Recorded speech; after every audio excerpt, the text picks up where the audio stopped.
Alright, this is the video for section 8.1, which is the Pythagorean Theorem and its converse. And as always, I'd highly recommend that you guys take a look in your book. This section starts on page 491, and I would like you guys to read from 491 all the way to 495. Take a good look at the examples, try the got it problems, check your answers in the back, and as always, if you have any questions, come see me. So what I'm going to do is I'm going to lead you through some of the basics here. Feel free in the video to fast forward or pause, watch it at your own pace. You could rewatch it. Hopefully this is a good resource for you. I'm going to keep these videos short so that you don't have to spend a whole lot of time watching them, maybe 5 to 10 minutes, and I plan to also give you plenty of examples. So hopefully you find this helpful. Okay, to understand the basics here of this section, the Pythagorean Theorem and its converse, you have to know something about right triangles. So we'll start with the basics here. First of all, Pythagorean Theorem only applies to a right triangle. So a few things that you need to know. Right triangle has a right angle like this. It has 3 sides. The 2 sides that make up the right angle are called legs. So you have 2 legs here. They don't necessarily have to be the same length. Longest side, which is across from the right angle, if you take an arrow and go straight across, it's the longest side, it's called the hypotenuse. Alright, so the Pythagorean theorem is just a relationship between the sides of a right triangle. And what they do, here's your right angle. We label one of the legs A. We label one of them B. And it's very important that you guys know that C is the hypotenuse. So the Pythagorean theorem, real basic, is A squared plus B squared equal to C squared. So if you take this side and square it, plus B squared, add it, it should be equal to this side squared. Once again, it's very important that you guys know that C, this side right here, has to be the hypotenuse. It's a very common mistake that people get these out of order. Problem number 1 on page 492. So this starts off with a right triangle. The sides they give you are 20 and 21. Notice in this picture they give you the 2 legs and you're supposed to find the hypotenuse. Okay, so we'll just call that hypotenuse x. Okay, now remember, in the Pythagorean theorem the order does make a difference. This has to come last. This right here is the hypotenuse, it must be last in my equation. So if I set this up, I'm going to go 21 squared plus 20 squared is equal to x squared. 21 squared is 441. 20 squared is 400.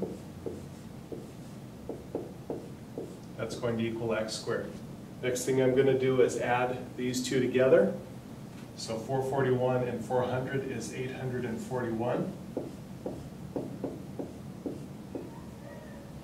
And so we're left with this. How do you unsquare a number?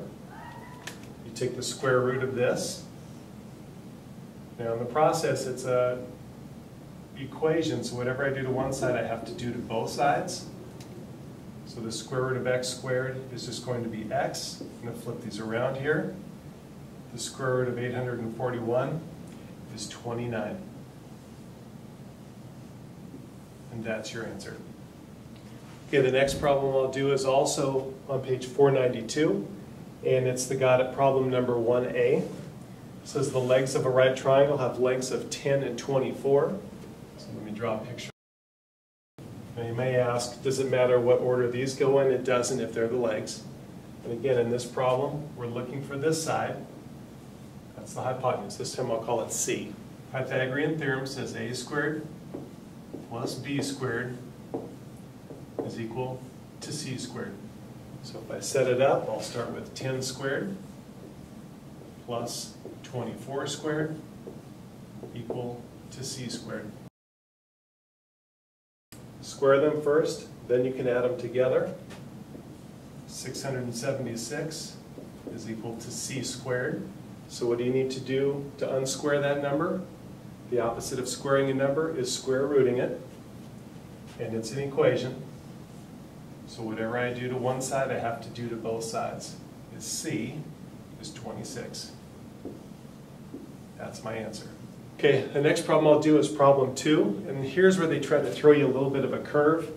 Here you're not looking for the hypotenuse, you're actually looking for the leg. And this is where a lot of people get into trouble because they always automatically think, you know, I have two sides, I square them, I add them together, it has to equal the hypotenuse. Not so in this case. So let me draw a picture of this first. This time they give me 8 as this side, they give me the hypotenuse, and they give me this side as x.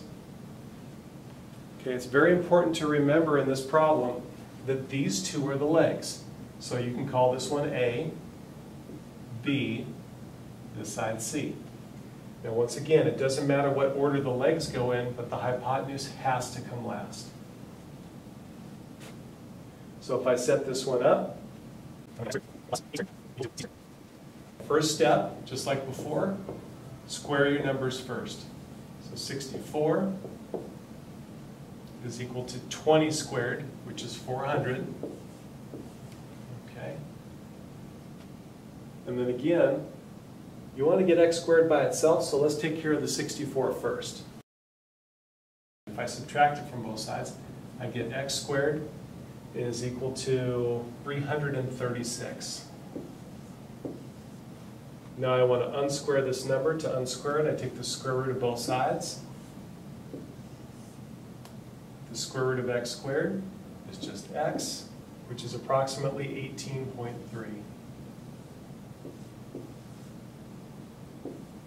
And there's your answer.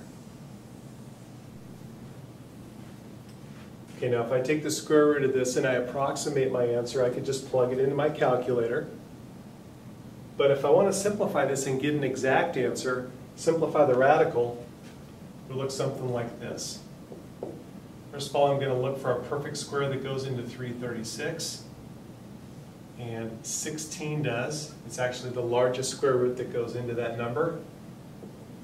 And it's times 21. Why would I pick 16? The square root of 16 is actually a whole number. It's 4. 21 stays behind. Remember, when we're simplifying radicals, we try to take out any perfect square that's a factor of this number. Get as much out as you possibly can. If it's a perfect square, I can take the radical off. So you could answer this way. Probably your best answer. This right here is a good answer also. Okay, the next problem we're going to do is got it problem number 2. Here it says the hypotenuse of a right triangle has a length of 12. One leg has a length of 6. So here we go. I'm going to draw a picture of that. So here we go. If I set this up, I'm going to start with x squared plus 6 squared. The two legs added together, squared, equals the hypotenuse squared. Okay. Okay, again, first steps here is to square your numbers. So x squared plus 36 is equal to 144. After you square it, we're just going to put these numbers together, trying to get x squared by itself. So I'm going to subtract 36 from both sides. X squared is going to be equal to 108. And my last step is to take the square root of both sides.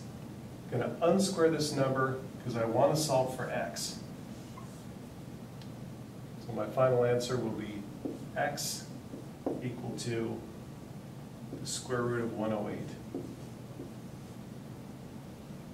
Square root of 108 is approximately 10.4. There's my approximate answer. Okay, so we've found the approximate answer here, but if we want to simplify our answer and get a better exact answer, I'm going to look for a perfect square that goes into 108. Find out that actually 36 goes into 108. 36 goes into 108 3 times. Why do I pick 36? Because it's a perfect square. Perfect squares, if I take the square root, it gives me a whole number. And there's your simplified radical answer. Okay, the next problem I'm going to do is problem 3. The got it problem number 3, and this is on page 493. You want to buy a 19-inch monitor that has the height of 11 inches. What is the width of the monitor? So here we go. 19 inches. Again, it says it was measured by its diagonal. So I'll put 19 inches right there. It says it has a height of 11 inches. That's this side. So there you go. Your right triangle's on the inside. Okay, so what am I looking for here? I'm looking for this missing leg. I already have the hypotenuse, so let's call this x. So here we go, putting it in the right order. Legs first. X squared plus 121 turns out to be 361. So I subtract 121 from both sides. So I'm left with x squared on this side. On this side, I'm going to get, what is that, 240. I don't want x squared, I just want plain old x. So to do that, I have to take the square root of both sides. So I get x is equal to, and the square root of 240 is around 15.5. That would be 15.5 inches. Now, it would be okay to leave that as an approximate answer because I don't think if I'm talking about a computer monitor that I need any radicals in my answer. 15.5 inches would be just about right. Again, I might check to make sure that that answer seems reasonable. And it does because it is shorter than my hypotenuse.